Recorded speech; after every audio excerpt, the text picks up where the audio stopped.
Hello and welcome. I know many of you use these videos to help you fall asleep. So before we begin, make sure to like the video and subscribe to the channel. Also comment where you're from and at what time you're watching. Take a moment to get comfortable, relax, and let yourself unwind. Name of the story, The Constant Hum. The apartment was a sanctuary, a small, quiet space nestled on the top floor of a forgotten building, overlooking a city that never truly slept. But inside, Elias had found a profound, almost luxurious silence. His life, his daily rhythm, it was dictated by the absence of noise.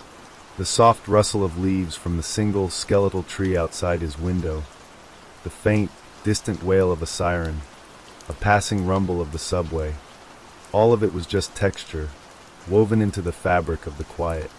He had moved here for exactly this reason, to escape, to find a place where the clamor of the world couldn't reach him.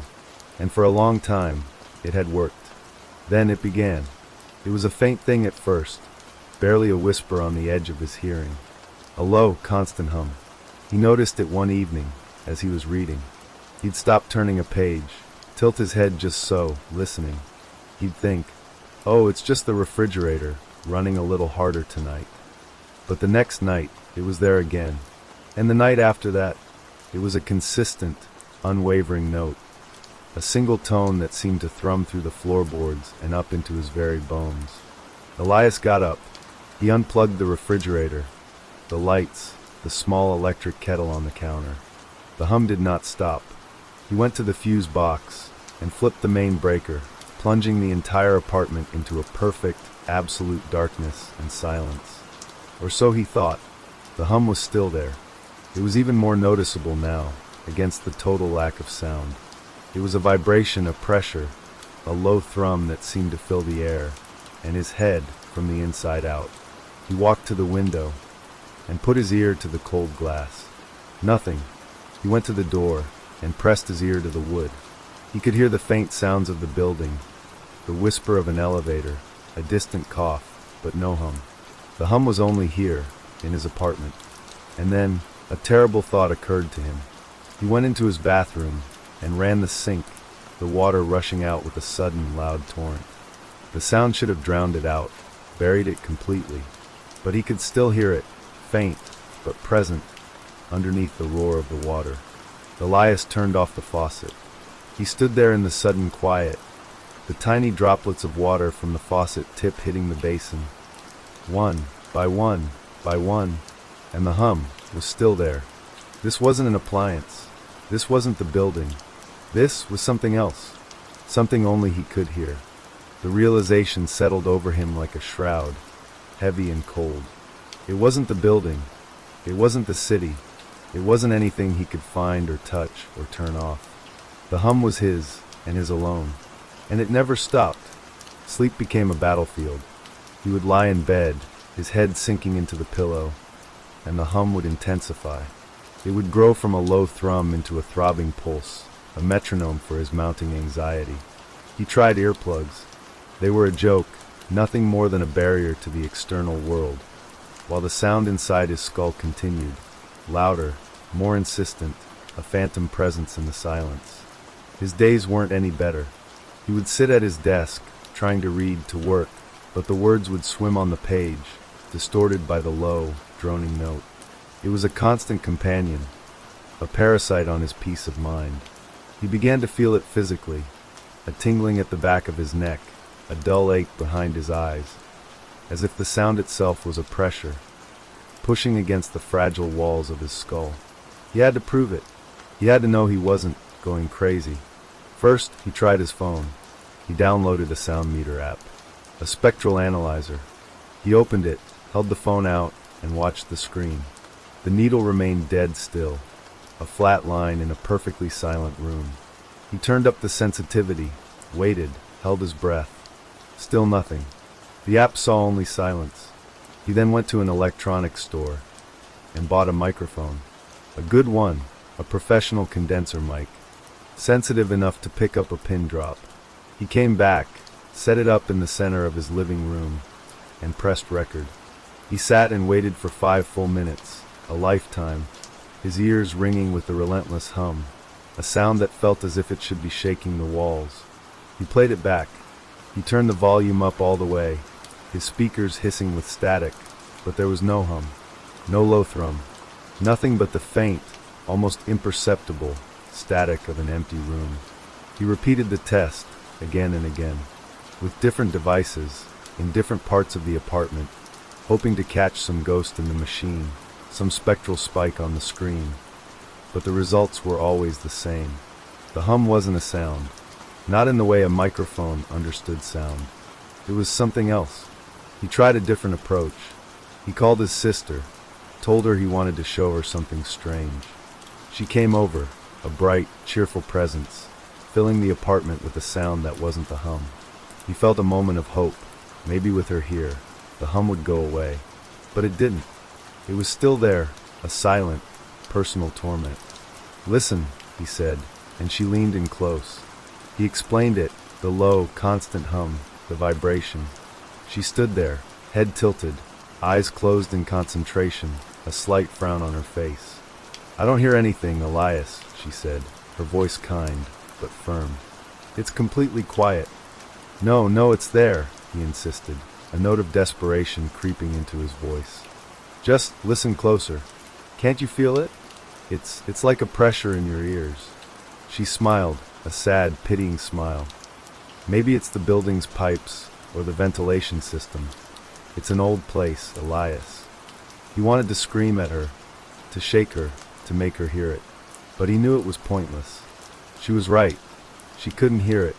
He was alone in this, a prisoner of a sound that wasn't real, to anyone but him.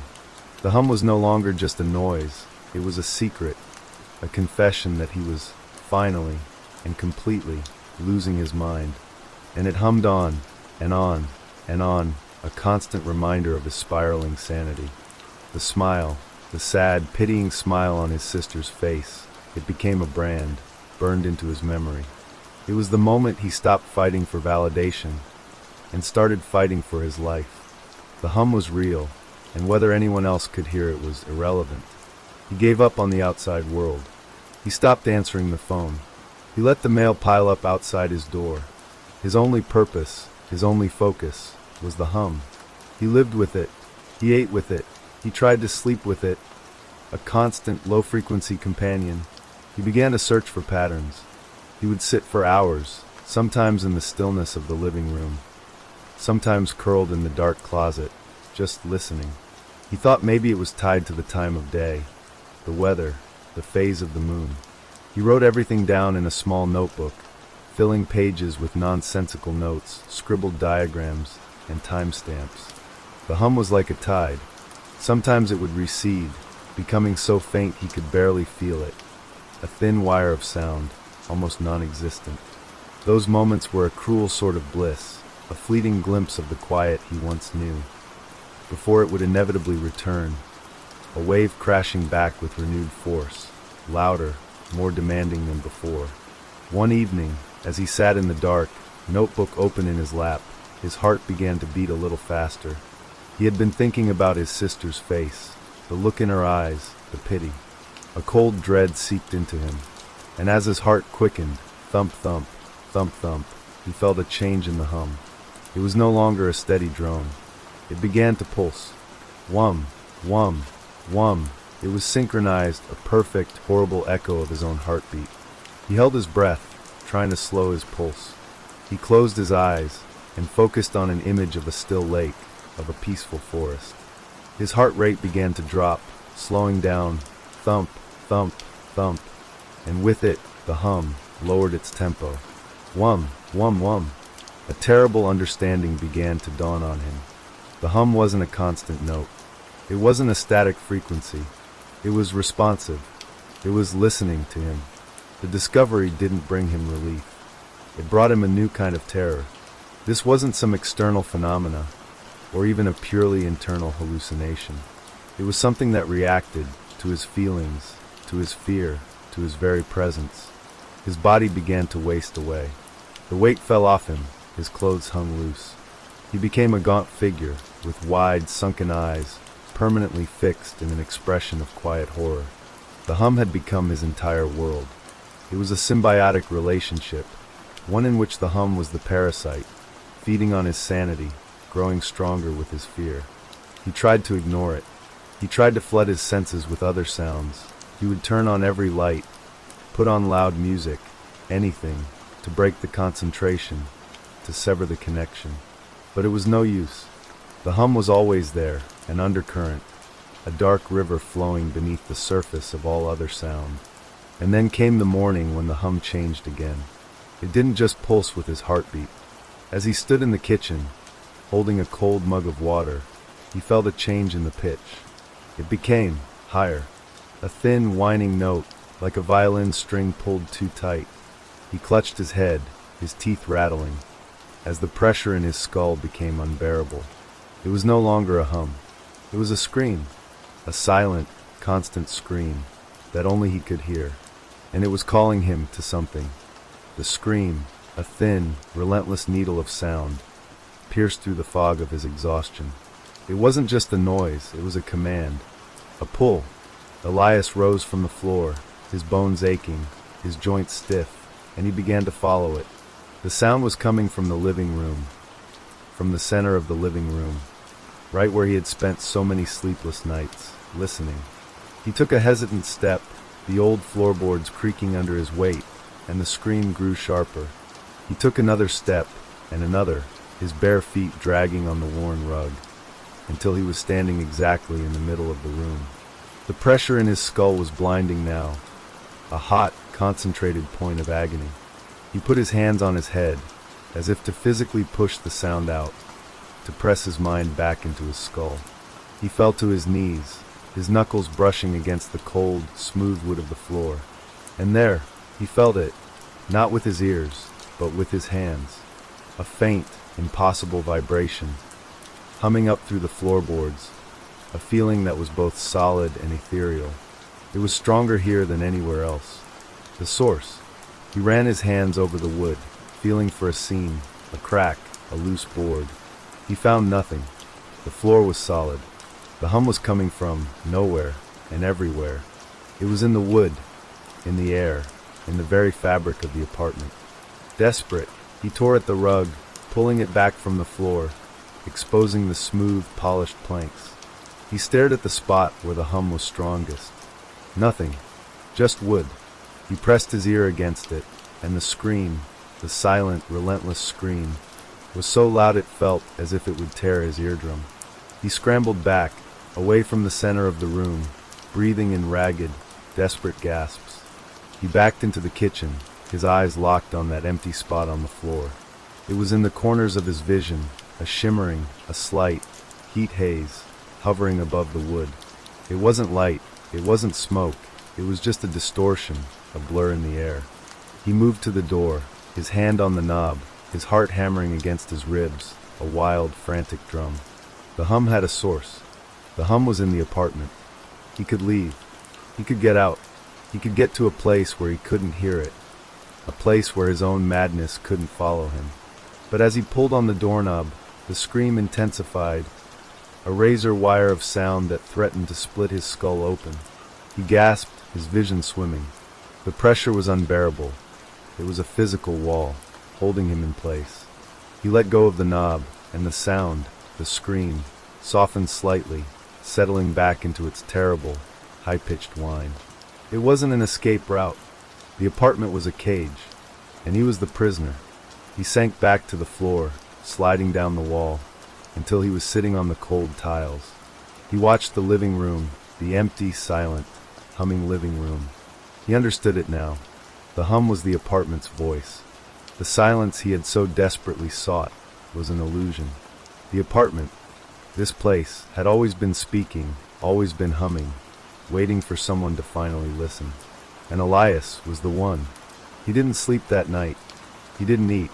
He just sat on the floor, in the dark, listening.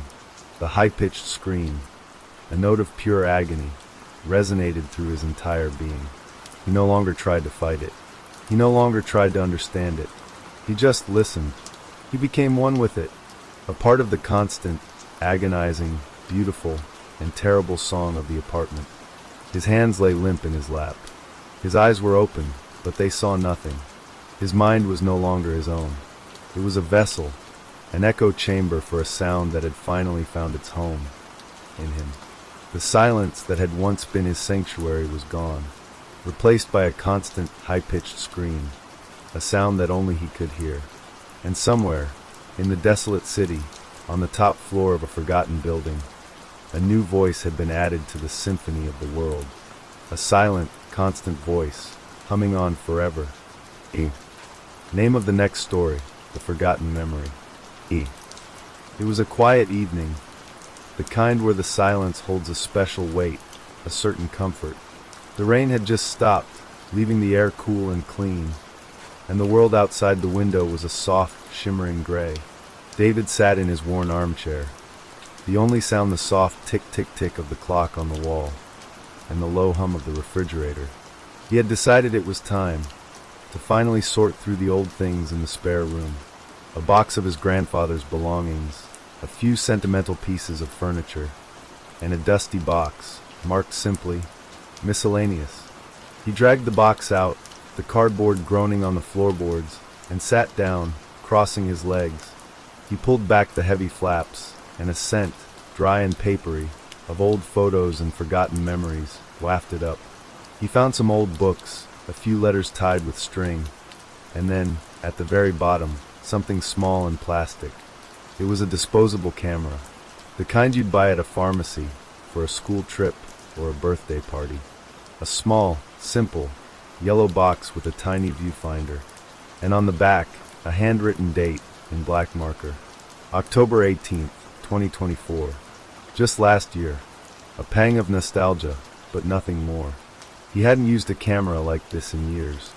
He'd barely even touched one.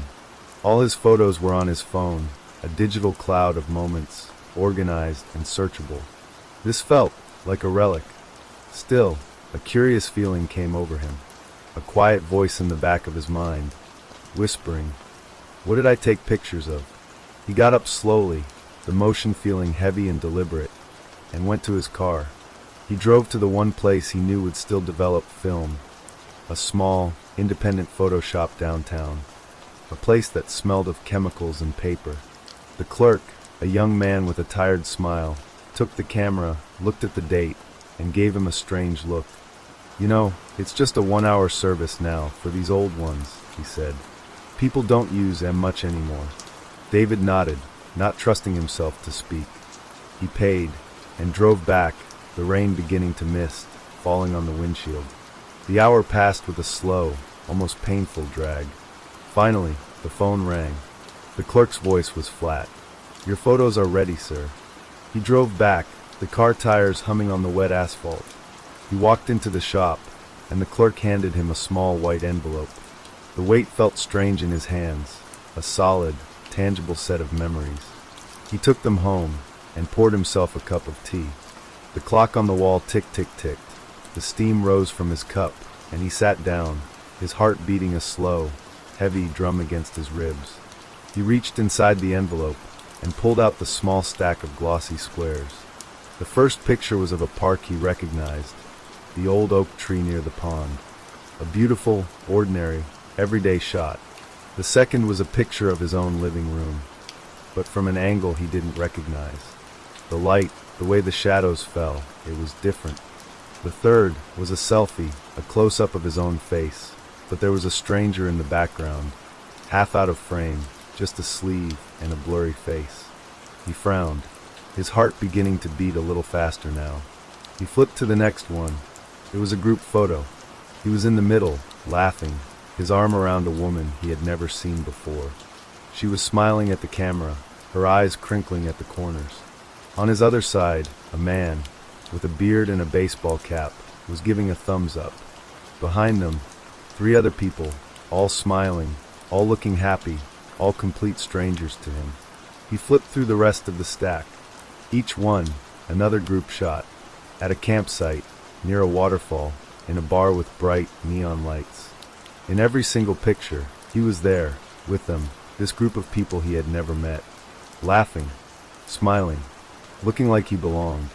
He looked at the dates again, written on the back in a neat printed font. Each one, from the same week in October of last year. His breath caught in his throat. This wasn't a mistake. These photos were of him. They were of a life he did not remember living. A week of his life, just last year, was gone, vanished, as if it had never happened. And the question, the terrible, creeping question, began to form in his mind. Where had he been for that week? And who were these people? He stared at the picture of the woman, her smile so wide, so genuine, and a new kind of terror began to bloom, cold and slow, in the pit of his stomach. A memory, a fragment, of a feeling, of her hand on his arm, a soft, fleeting touch. No, it wasn't a memory. It was just a photograph. It couldn't be a memory, but the feeling persisted. It grew stronger, a phantom ache in his right arm, where it rested around her shoulder.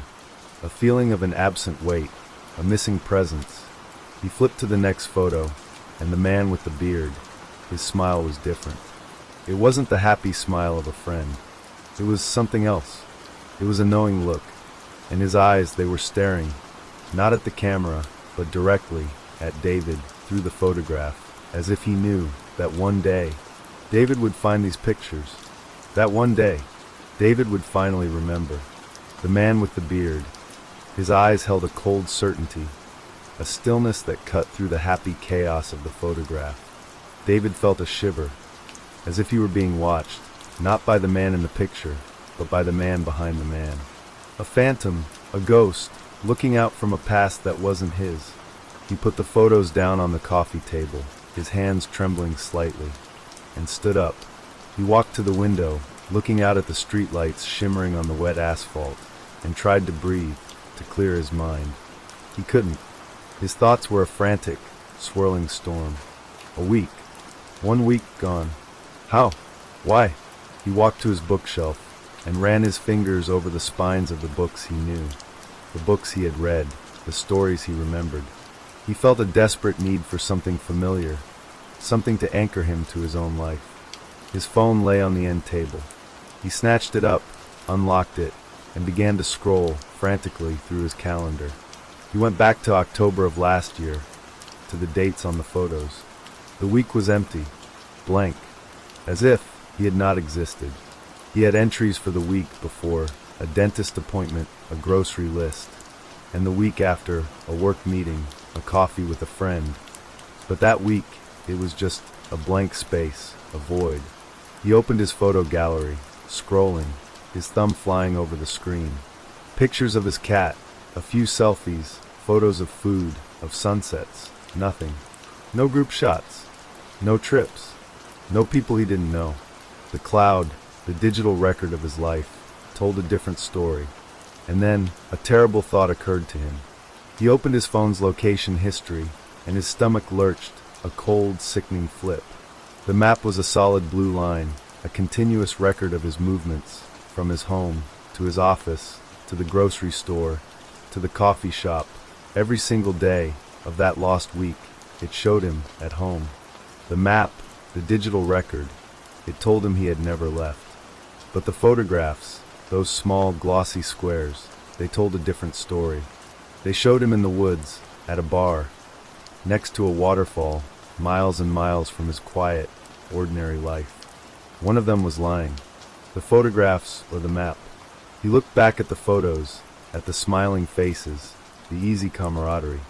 He had been so happy, so present. He didn't look like a man who had been at home, alone, for a week. He looked like a man who had been living, truly living. His eyes fell on the man with the beard again. His smile so knowing. His eyes so piercing. A sudden, unbidden thought flashed in David's mind. He knows what I don't. David took a breath, a slow, shuddering breath, and a new kind of dread, an ice-cold dread, began to fill his heart. These weren't just lost memories. They were stolen. Someone, or something, had taken them from him. And the man in the photograph, he knew. David looked at the back of the photo, at the neat, printed date, and he felt a phantom pressure in his hand, a strange, almost electric, buzz. He flipped the photo over. He had to look again. He had to know, for certain. And as he did, he felt it. A faint, papery, almost invisible, outline of a very small inscription. He held it up to the light, tilting it, squinting, and his blood ran cold. Etched into the surface of the photo itself, so small it was almost a whisper, was a single, solitary phone number. He had written it, or someone had written it for him. He took out his phone again, his fingers clumsy, his heart hammering, and he began to dial, a number for a memory that didn't exist. The number rang, once, twice, a deep, resonant chime that felt like it echoed from a place far away. He held the phone to his ear, his hand shaking slightly, and the silence on the other end was a live thing, a presence, waiting. And then a voice. It was low and calm, a soft rumble that felt more like a vibration than a sound. "Hello, David," it said. Just those two words, but they hit him with the force of a physical blow. The name, spoken so familiarly, so kindly, from a number he shouldn't have known, from a person he should have never met. "Who is this?" he stammered, his voice a dry rasp in his throat. "You know who I am," the voice rumbled back. There was no menace, no malice, just a simple, profound truth. "You just haven't remembered yet." David's mind reeled. He looked at the photograph again, at the man with the beard. He knew that voice. He felt a phantom memory, a feeling of sitting across from him, the man's deep laugh, the way his eyes would crinkle at the corners. He remembered nothing of the words, nothing of the conversation, but the feeling was there. The recognition was there, a ghost of a memory. "The photos," David whispered. "I found them. Where were we? Who are you people?" The man on the other end of the line was silent for a moment, a long, contemplative silence. The kind of silence you find in a deep forest, or at the bottom of a cold lake. "We are your friends, David," the voice said, a note of something akin to sadness in his tone. "We were just helping you for a little while." "Helping me? With what?" The question came out like a plea. The voice chuckled, a low, gentle sound. "With your life. It's so lonely, isn't it? So ordinary." David's blood ran cold. The word struck him, not as an accusation, but as a fact. His life, his quiet, isolated life, the life he had chosen, suddenly felt like a prison. He looked around his living room, at the worn armchair, the dusty books, the single lamp, and a deep, hollow ache bloomed in his chest. "We gave you a week," the voice continued, a soft, hypnotic rhythm now. "A beautiful, extraordinary week. A week where you were free and happy, and you were with people who understood you." "But I don't remember," David said, the terror in his voice giving way to a strange, crushing sorrow. "We know," the voice rumbled, the sound, now a balm, a kind of comfort. "It was safer that way, a clean break, so you could go back to your old life and not be burdened." "Burdened with what?" David asked, his mind racing, grasping at straws, at the edges of a truth he couldn't see. "With us," the voice said simply. "With the life you wanted to have, but weren't ready for yet. The memories are still there, David. They are just waiting for you to find them. The photos, they were a key, a trail of breadcrumbs." David looked at the stack of photos, at the smiling faces, at the man in the baseball cap. A key, a trail. "And what happens now?" David asked, the words barely a whisper. The man's voice on the other end of the line was a soft rumble, a promise. "Now, we wait for you to find us again." And then, the line went dead, a soft click, and the cold silence returned. David was left alone, in the dim light of his living room, the phone still clutched in his hand, a stack of photos before him, and a week, a beautiful, extraordinary week, of his life, gone, and a promise, from a stranger with a knowing smile, that he would see them again. The call ended, but the conversation didn't. It echoed in his mind, a loop of soft, conspiratorial words. "We are your friends, helping you, burdened with us." He looked at the photos again, at the happy, relaxed David, a person he did not know, and a wave of nausea washed over him. The ordinary world, his world, the one with the tick-ticking clock and the hum of the refrigerator, felt paper-thin. A facade. He spent the next few days in a haze. He couldn't go to work. He couldn't eat.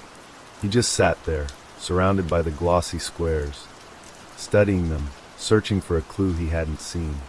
The man on the phone had said trail of breadcrumbs. There had to be more.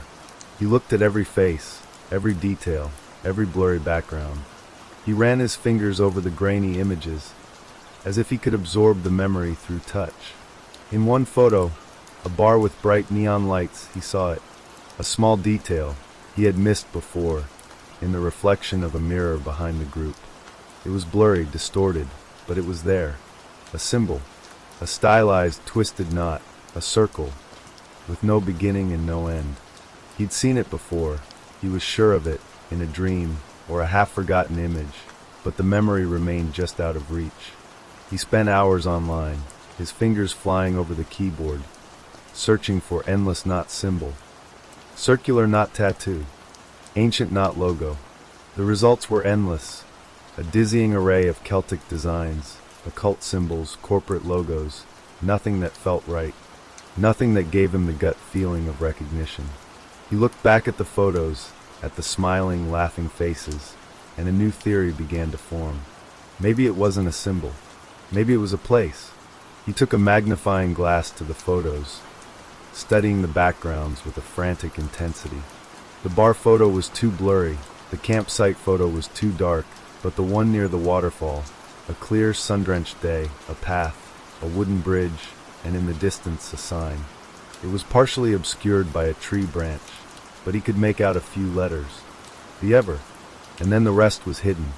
He typed the Ever into the search bar, adding waterfall and park and bridge, and finally a result.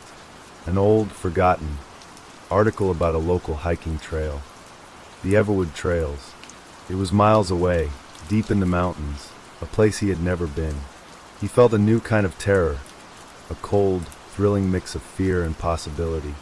This was it, the next breadcrumb. He looked at the man in the photo, the man who knew everything, his eyes still staring at him, and David felt a strange sense of companionship. He wasn't alone anymore. He had a guide, a silent, knowing ghost from the past, leading him forward. He didn't hesitate. He knew he had to go. He had to see it. He had to know what happened in that lost week. He packed a bag, his movements almost robotic, a man being pulled along by an unseen string. He took the photos with him, a tangible link to a past he didn't own. The drive was long, and as he got closer to the mountains, the cell service grew spotty, and the world began to feel different. The air was cooler, the light softer, and the trees, they seemed to lean in over the road, whispering a secret he couldn't hear. He found the trailhead, a small, unpaved lot with a rusted sign. He parked the car and stepped out into the cool, mountain air. The world was quiet here, just the sound of the wind through the trees and a distant murmur of a river. He looked at the photos and back at the landscape, the woods, the trail, and a sense of recognition, a strange, unsettling familiarity, washed over him. He was here again. He began to walk, the path winding deeper into the woods, and he felt a pull, an irresistible pull, like a moth to a flame. He was walking into his own missing past, and he had no idea what he would find. The silence was perfect here, so perfect, so absolute. It felt like the quiet before a scream. He followed the trail, the dirt under his feet feeling strangely familiar, as if he had walked this very path 1,000 times before. He passed by a cluster of gnarled trees, their roots twisted into a bizarre tangle, and a faint memory, a shadow of a feeling, of a laughter he didn't recognize, echoed in his mind. He looked at the photo of the group near the waterfall, and a detail he had not noticed before stood out. The woman, the one with her arm around him, she was holding a small, wooden bird, carved. He walked on, the murmur of the river growing louder, until he came to a clearing. The waterfall was there, exactly as it was in the photograph, its white spray misting the air, the water rushing down over smooth gray stones.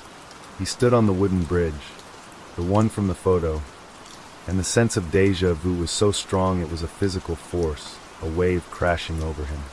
He felt as if he could see the echoes of their laughter, hear the ghost of their conversation, a silent movie playing out in his mind's eye. And then he saw them. They were sitting on a large, flat rock near the base of the waterfall. The man with the beard, the woman, and the three others. They were talking, their voices a low murmur, indistinguishable over the roar of the water. They weren't looking at him. They were just there, waiting. His heart began to pound, a wild, frantic rhythm against his ribs. He had found them. He had followed the breadcrumbs, and here they were, his lost friends, the people who had stolen his memories. He felt a mix of rage and something else, something he couldn't name, a strange sense of homecoming. He walked toward them, his feet clumsy, his mind racing. They didn't seem to notice him at first. He got closer, close enough to see the lines on their faces, the color of their eyes. They looked exactly like they did in the photos, just a year older, a year more worn. He stood a few feet away from them, his throat dry. I found you," he said, his voice a croak. They all turned their heads, slowly, in perfect unison. They looked at him, not with recognition, but with a quiet, patient kind of pity. The woman with her arm around him in the photo, her smile was gone. Her eyes were empty. "We were waiting for you to get here," the man with the beard said, his voice the same soft, low rumble as it had been on the phone. But his face, it was different now. The knowing look was gone, replaced by a sad, resigned, understanding. I don't understand," David stammered, his voice cracking. "I have the photos. You gave me a week. You said you helped me, burdened with you." The man with the beard held out his hand. In his palm was a small, carved, wooden bird, the same as the one in the photo. "We didn't take your memories, David," the man said, his eyes never leaving David's face. "You gave them to us. We just held on to them for a little while." A cold, sharp truth pierced through David's mind, and his world began to tilt. "We were all like you once," the woman said, her voice a soft whisper, a sound that felt like it came from a great distance. "We all had a life, an ordinary life. But then, we found something better." And then a terrible realization came to him, not as a memory, but as a feeling, a cold, undeniable feeling of a choice. He had been given a choice, a year ago, to live a normal life, with its loneliness and its quiet comfort, or to be with them, to have a beautiful, extraordinary week, and then to forget it all, to live a lie, or to live a beautiful, but terrible truth. And he had chosen to forget. He looked at the woman, at the man, at the three others, and their faces, their eyes. They weren't people he had forgotten. They were people he had left behind. He had traded them, and their extraordinary lives, for a life that was quiet, and safe, and empty.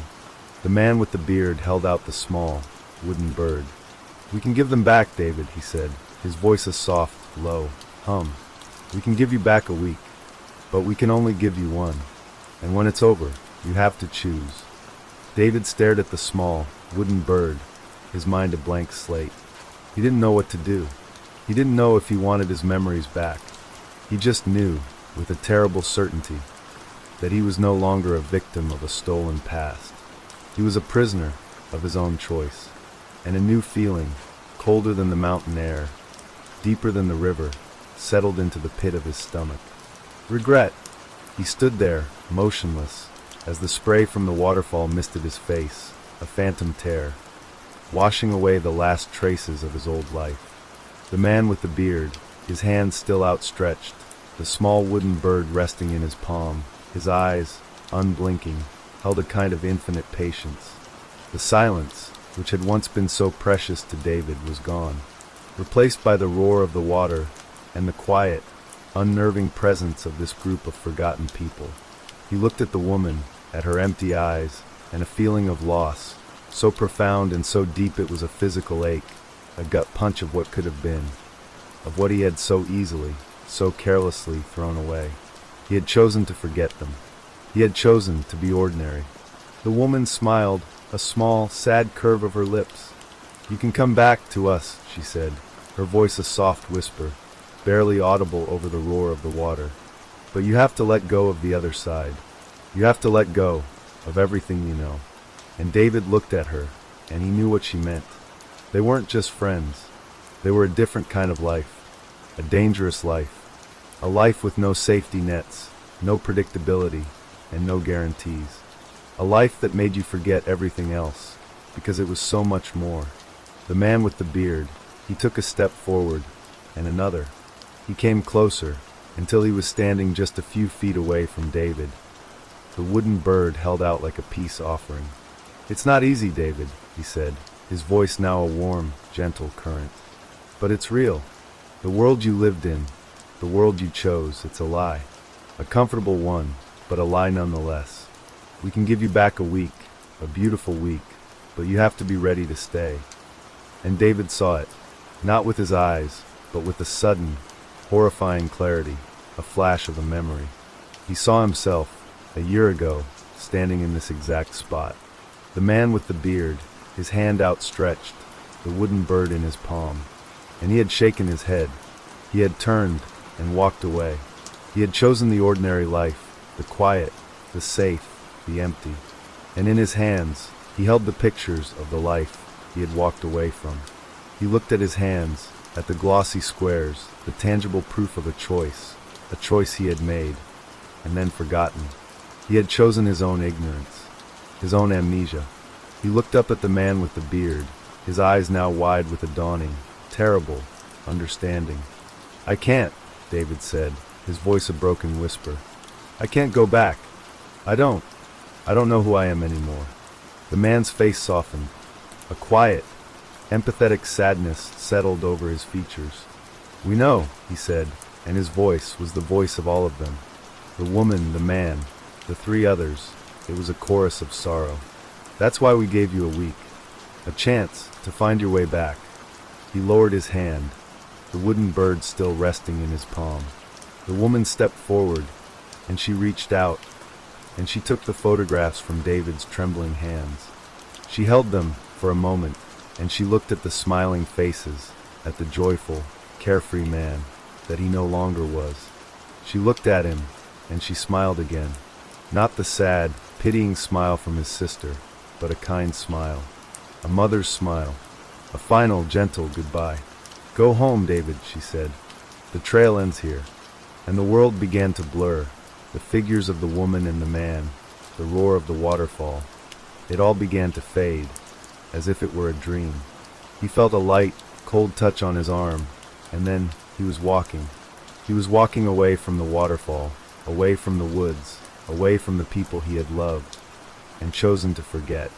He was walking back to a life that he knew, to a life that was safe and quiet and empty. He was walking back to his own prison. He never saw them again. The photos were gone. The wooden bird was gone. The phone number, the endless knot, it was all gone. Just a memory, a shadow of a feeling, of a week, a beautiful, extraordinary week he had lived and then chosen to forget.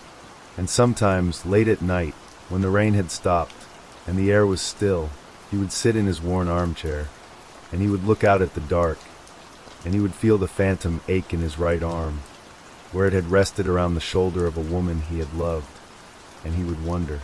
He would wonder what would have happened if he had just taken the bird. Name of the next story, The Shadow in the Periphery. It began, as all things do, in the most ordinary of ways, for a man named Elias. Elias was a person like you or me. He worked. He ate. He slept. His life was built of solid, unremarkable things. The gentle thrum of his morning coffee maker, the predictable route to his office, the soft hum of the refrigerator in the quiet of his kitchen at night. There were no ghosts in his closets, no monsters under his bed. His world was simple and safe, until the first time he saw it. It was a Tuesday. He was standing in line at the grocery store, waiting for the cashier. He'd been looking down at the small cluster of items in his cart. A carton of milk, a loaf of bread, a bag of apples, when a flicker caught his attention. It was just a brief, a fleeting movement at the very edge of his sight. To his left, a shadow, not a person's shadow, not the shadow of a shelf or a sign. It was too dark, too shapeless, too fast. It was a ripple of pure blackness against the bright, fluorescent light of the store. He blinked, and it was gone. He turned his head slowly, casually to look. But there was nothing. Just the aisle. The bright, orderly rows of cans and cereal boxes. The woman in line behind him, scrolling through her phone. He shook his head, a small, private laugh forming on his lips. It must have been a trick of the light. The fluorescent bulbs, perhaps, flickering just so. Or maybe the light reflecting off the shiny floor, creating a momentary illusion. He forgot about it almost instantly. But then it happened again, and again. A few days later, while waiting for the bus, he was staring down the street, watching for the approaching vehicle when he caught it. Another flicker, this time on his right. The same impossibly dark, impossibly fast smear of motion, right on the edge of his vision. He snapped his head to the side, but again there was nothing. Just the empty sidewalk. A parked car. The old, swaying oak tree at the corner. This time, the forgetting was a little harder. He tried to dismiss it, with a bit more effort. He told himself it was fatigue. He'd been working long hours. Maybe he needed more sleep. That was all. Just a tired mind playing tricks on him. But the flickers, they began to increase. From once or twice a week to almost every day. He would be walking down the street, and there it would be. A tiny black scar on the very edge of his sight. Always just a breath away. Always in the periphery. Never in the center of his focus. He started testing it. He'd be sitting at his desk at work, staring at his computer screen, and he'd feel the faint, unsettling pull. The pull that told him it was there. He would slowly, so slowly, shift his eyes to the right, just to the point where he should see it. And then at the last possible moment, he would yank his head around. Nothing. The moment his direct vision fell upon the spot, it would vanish. It was like a shy animal, a creature that could only exist where you weren't looking. The psychological toll began to add up. The simple, safe rhythm of his life began to get a little louder. He started to feel a very subtle pressure at the back of his mind. A tiny, pinprick feeling of unease. He started checking over his shoulder, more often than was necessary. He started to stand in corners with his back to a wall so that he could see everything at once. He started to hate open spaces. One evening, he was making dinner. The smell of frying onions filled his small kitchen. It was warm. It was safe. He was humming a little tune to himself. And he felt it again. The telltale pull. The feeling that something was there. Just behind his left ear. He froze. The humming stopped. The world went silent, save for the gentle hiss of the onions in the pan. He kept his eyes fixed forward, on the bright, white cutting board on the counter. His heart began to beat a little faster. He could feel the blood rushing in his ears. He couldn't stand it. He turned his whole body around and looked into the empty living room behind him. The curtains were drawn. The couch was empty. The lamps were off. Nothing.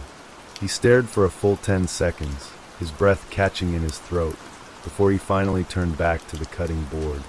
And there it was, in the reflection of his kitchen window, a shadow, a sliver of darkness, moving away from his back, moving silently through the room and disappearing into the blackness of the hallway.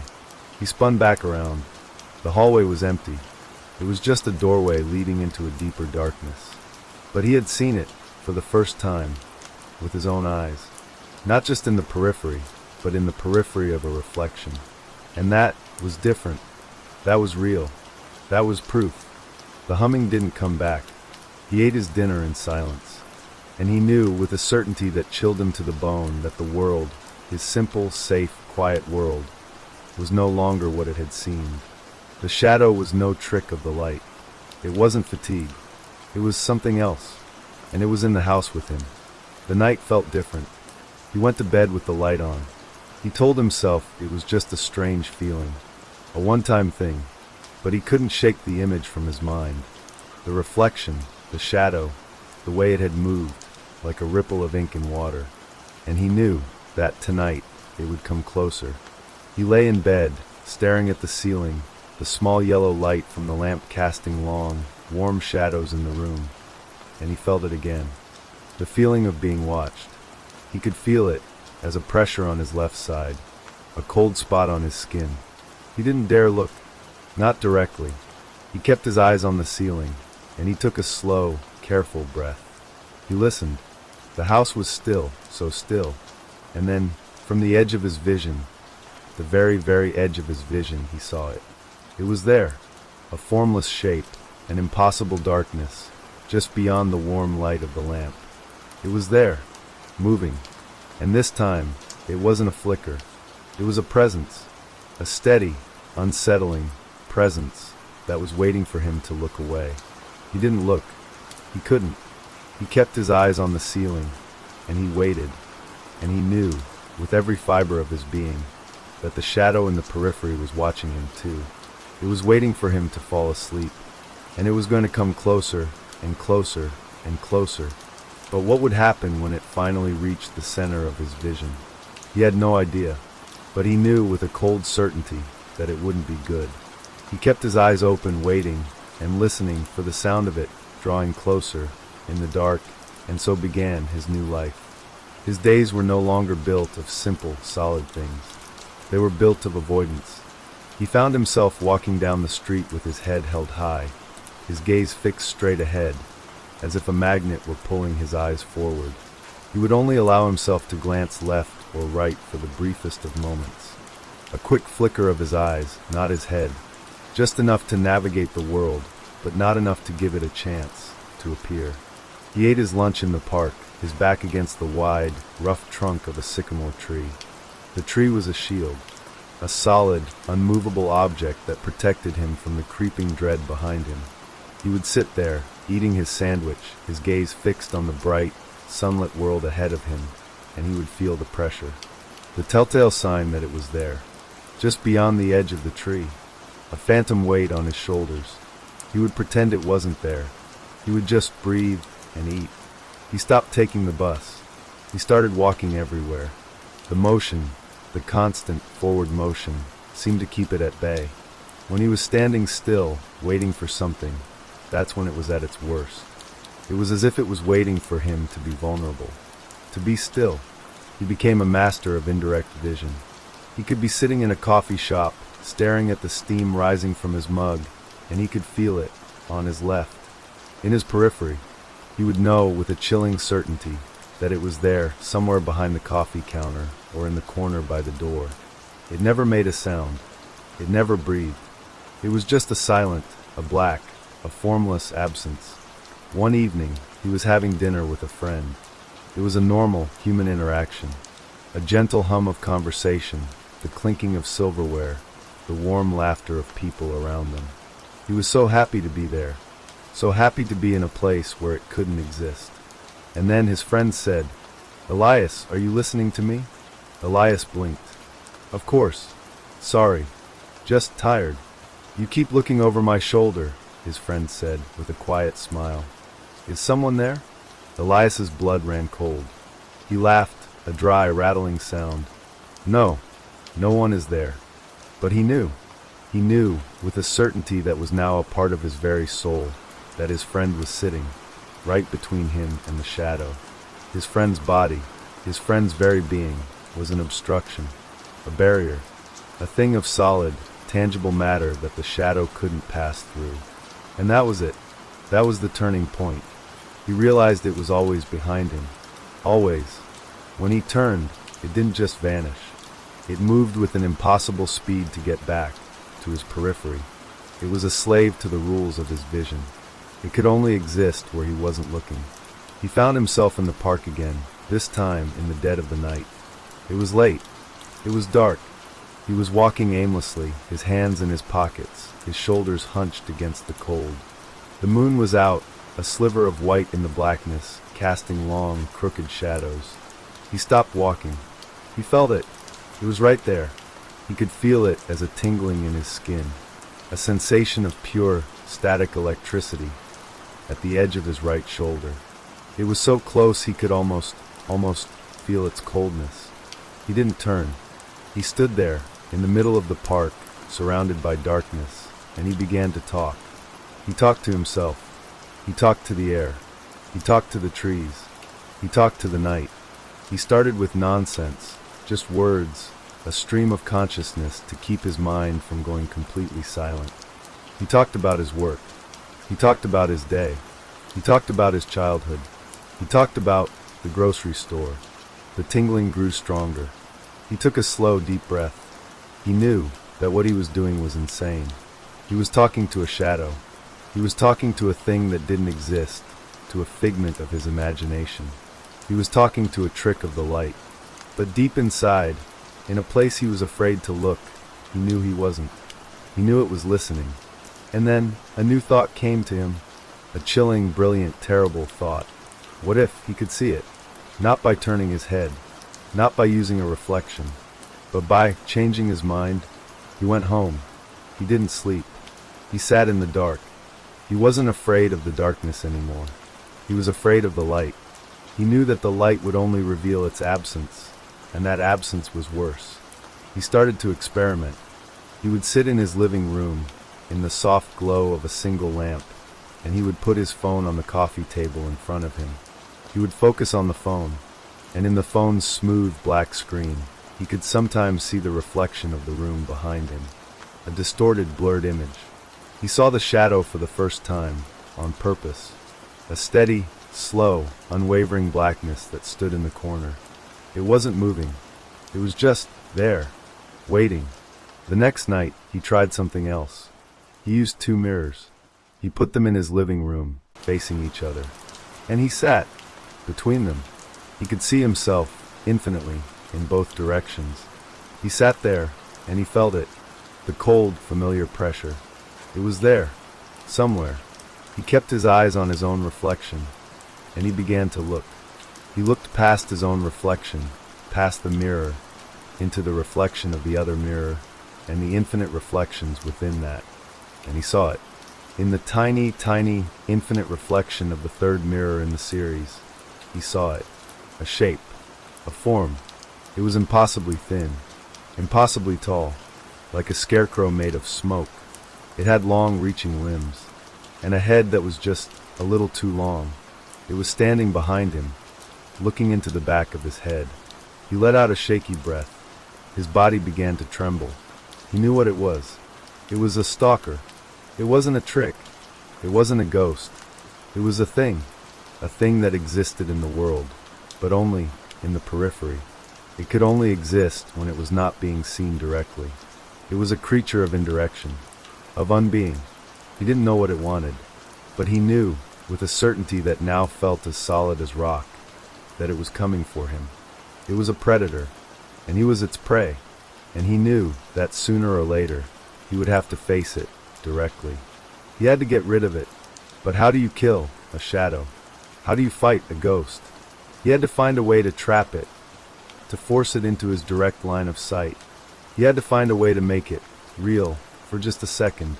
He knew he couldn't do it alone. He needed a witness. He called his friend, and he invited him over to his house for dinner. To be continued. He told his friend that he had a strange new theory about light, a kind of a philosophical experiment. He asked his friend to come to his house and sit with him in the living room. "I just want to see if you notice anything different," he said. His friend looked at him with a kind but worried smile. "Are you okay, Elias? You sound a little on edge." "I'm fine," Elias said, a little too quickly. "It's just a thought experiment. It's for my book. I'm writing a book on shadows." His friend, bless his heart, believed him. Or at least he pretended to. That evening, they sat in Elias's living room. Elias had pulled the 2 large chairs so they were facing each other, but slightly off kilter, so that they were almost, but not quite, a straight line. Elias sat in his chair. His friend sat in the other. There was a small lamp on the table between them, casting a warm, soft light. Elias felt it immediately. The pressure on his right side. It was there. The cold spot on his skin. The subtle weight in the air. "So," his friend said, his voice easy and conversational, "what's this about a book?" Elias didn't answer right away. He was listening. He was feeling. He was focused on the silence.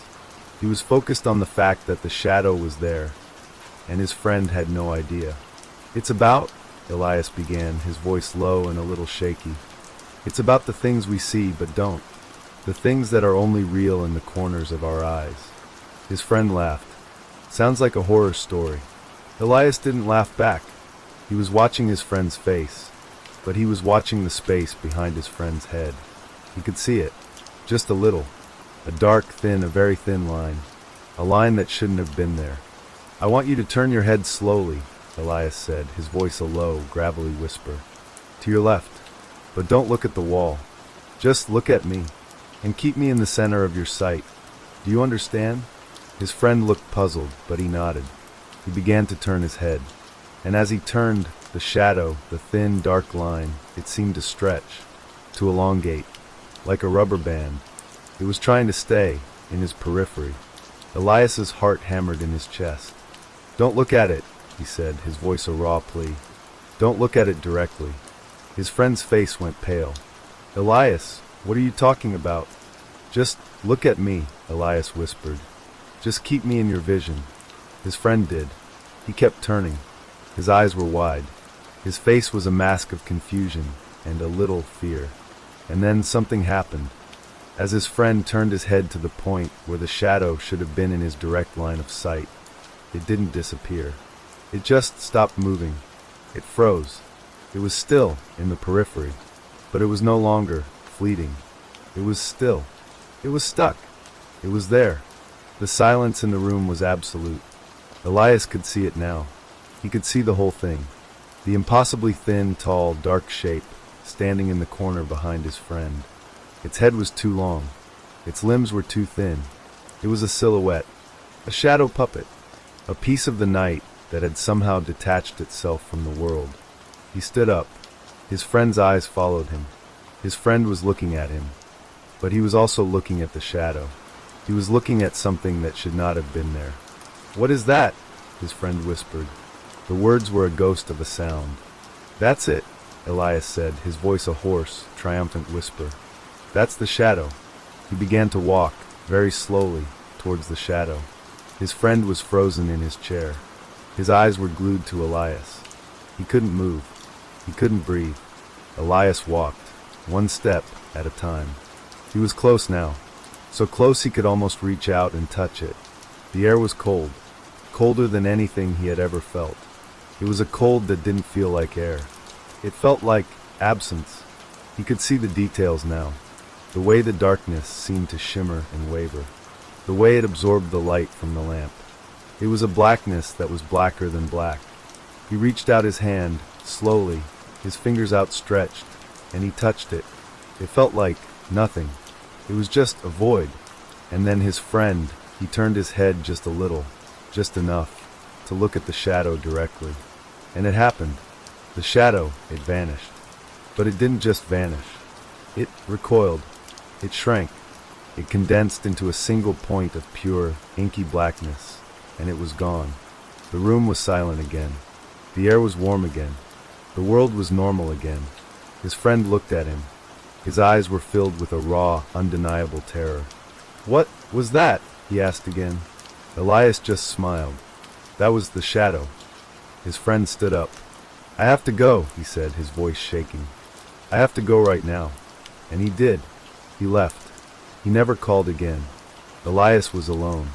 But for the first time in months, he was truly alone. The shadow was gone.